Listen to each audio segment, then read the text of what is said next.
এবছর বাংলাদেশে আরও ৩০ লাখ মানুষ অতি দরিদ্র হবে। বান্ডেল থাকলে প্রতি সেনমানিতে টাকা বাঁচবে।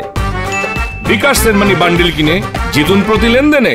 এতে অতি দারিদ্র্যের হার বেড়ে দাঁড়াবে ৯.৩%।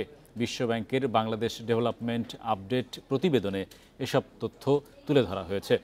প্রতিবেদনে বলা হয়, চলতি বছর শ্রমবাজারের দুর্বল অবস্থা অব্যাহত থাকবে। এছাড়া সাধারণ মানুষের মজুরি কমায় দারিদ্র্যসীমার নিচে নেমে যাওয়ার ঝুঁকিতে থাকা মানুষের প্রকৃত আয় কমতে পারে।